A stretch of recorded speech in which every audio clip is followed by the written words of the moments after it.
Bom dia, seja bem-vindo ao Tema do Dia. O meu nome é Miguel Freitas, estou aqui com o nosso chefe de redação, Pedro Jorge da Cunha. Bem-vindo, Pedro. O Braga foi atropelado em Leiria depois de conquistar uma vitória na Luz para o campeonato. O que é que mudou em tão pouco tempo da Luz para Leiria? Bom dia, Miguel. Na verdade, mudou praticamente tudo do lado do Braga e diria que muita coisa do lado do Benfica. A começar, sei que isto soa muito ao lugar comum, o comportamento competitivo foi muito diferente de cada um dos lados. O Benfica fez uma exibição extraordinária e é importante sublinhar isso. Já não jogava desta forma, provavelmente desde a vitória sobre o Porto no Clássico, os 4-1 na Luz, já há mais de um mês.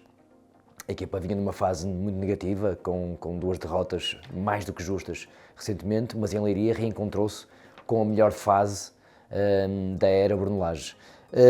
Do lado do Braga, que é hoje o nosso tema principal, e é importante dizer isto porque amanhã vamos focar-nos no Benfica e no Sporting, os finalistas. Falamos ontem mais sobre o Porto e hoje sobre o Sporting de Braga. Na equipa do Sporting Braga, eu diria que o Braga na Luz foi uma exceção àquilo que tem sido.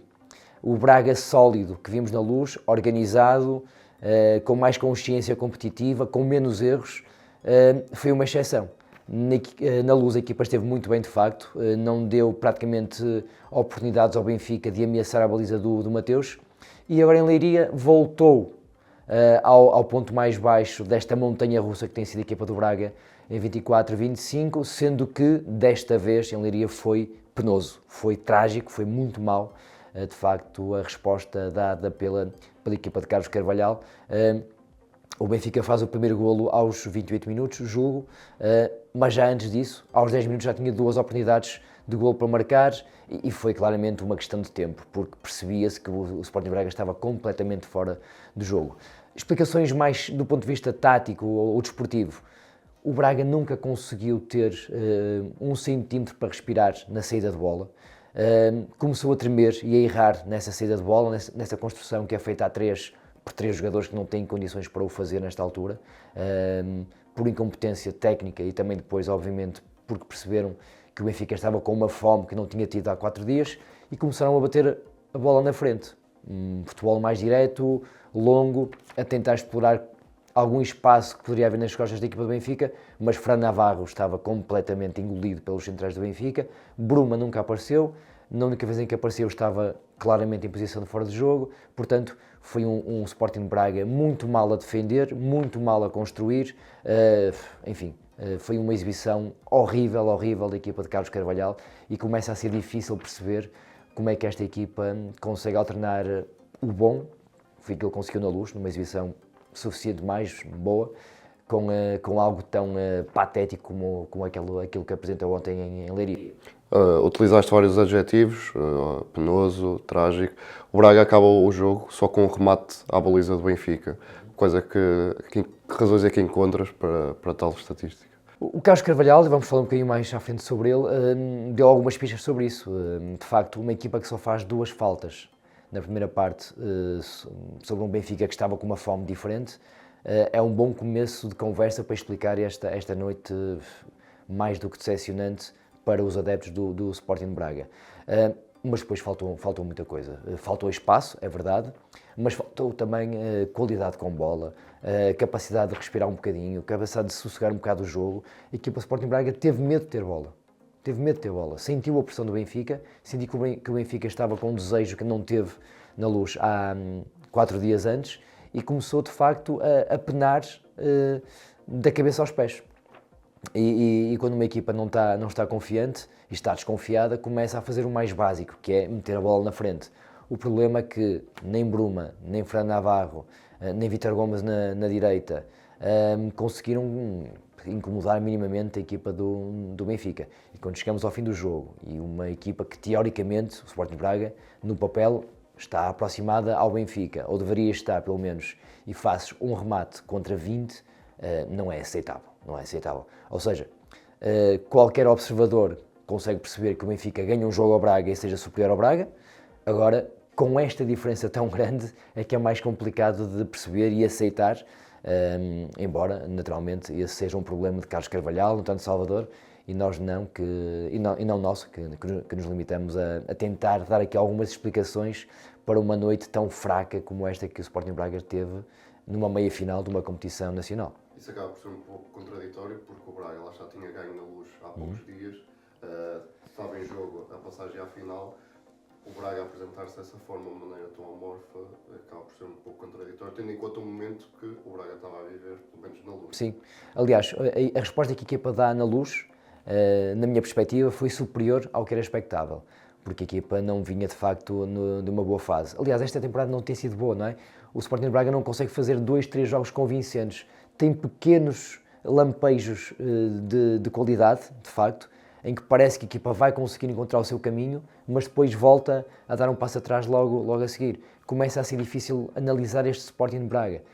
Tem muita gente com qualidade, não há dúvida nenhuma, mas depois tem debilidades em alguns setores, e também vamos falar já nisso já a seguir, que vão impedindo a equipa, limitando a equipa em todas as frentes competitivas em que se encontra. Há bocado falamos do ataque, agora precisamente vamos falar da defesa. O trio da defesa continua a ser o problema maior do Braga. É um tema que tem sido debatido nos últimos anos. As contratações no início do ano, da época, se calhar indicavam que se calhar estava resolvido, mas os problemas acho que continuam à vista. Miguel, se calhar um bocadinho redutor e simplista, mas é demasiado evidente para não falarmos sobre este problema que existe na defesa do Sporting Braga, que tem sido uma defesa quase sempre a 3. É verdade que os pontas de lança, principalmente o Roberto Fernandes, não têm feito golos. O Elo Azani tem feito golos com alguma regularidade. O Fran Navarro poderá ajudar a resolver este problema. É verdade que o meio-campo não tem tido o João Moutinho e o Zalazar, que à partida seriam 2 titulares desta equipa, têm passado por vários problemas físicos. O João Moutinho não esteve ontem sequer no banco porque teve um problema, julgo que gripe. O André Horta também não tem aparecido na equipa do Sporting Braga. Portanto, não é só o trio da defesa, mas o trio da defesa claramente é o problema maior da equipa. Eu estive a ver no nosso 0-0 as operações de mercado do Braga para a defesa nos últimos anos. O Sporting Braga contratou o turco Serdar Satsi por 1,5 milhão, o José Fonte, que falhou também em Braga, não resultou, o Niakate, que é um defesa central muito instável, e este ano já o João Ferreira, que é um lateral direito de raiz que tem jogado no trio de defesas, o Robson Bambu, que veio do Nice com uma passagem por Arouca, que até fez um gol na Luz, mas que é um jogador também que eu vejo em campo e não consigo encontrar solidez, acho que é muito errático. E depois o Bright Arremby, que vem com uma passagem pelo Bayern de Munique, que aparentemente era um jogador que ia dar algumas garantias e que eu este ano já havia cometer lapsos que não são aceitáveis no miúdo dos iniciados, não são mesmo. Portanto, o Sporting de Braga, nos últimos 20 anos, por muito mérito da sua direção, conseguiu estabilizar-se como o 4º grande do futebol português. Pelo menos se olharmos para os resultados esportivos e para as infraestruturas. Muito mérito nesse aspecto para a direção de António Salvador. Agora, nos últimos 2, 3 anos, não percebo muito bem a política desportiva de contratações do Sporting Braga. Faz-me confusão, porque me parece que está à vista, demasiado evidente, esta limitação de grandes defesas centrais, alguém que chegue e seja de facto um pilar, que traga estabilidade, que traga também organização, comando, até voz de comando, e é muito importante nesta posição, como sabemos. E a verdade é que todos estes nomes não são convincentes.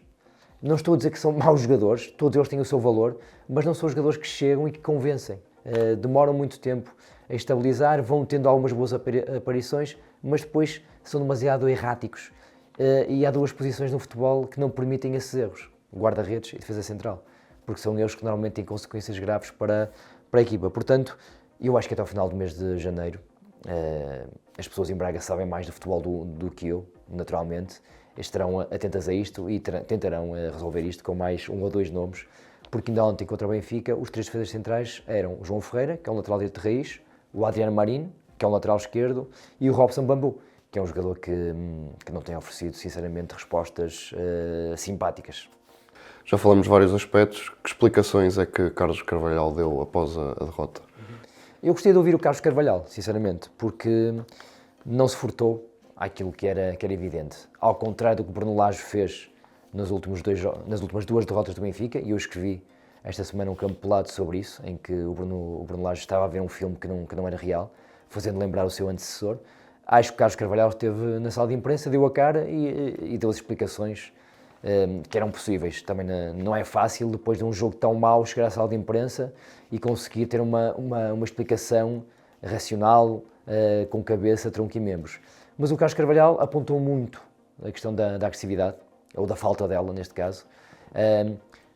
Disse mesmo que na Luz o Sporting de Braga ganhou 95% das segundas bolas, enquanto ontem não ganhou uma. E é verdade, eu estava a ver o jogo em casa com atenção, porque já sabia que também íamos ter hoje este tema do dia, e era impressionante a facilidade com que os jogadores do Benfica conseguiam ganhar a primeira e a segunda bola.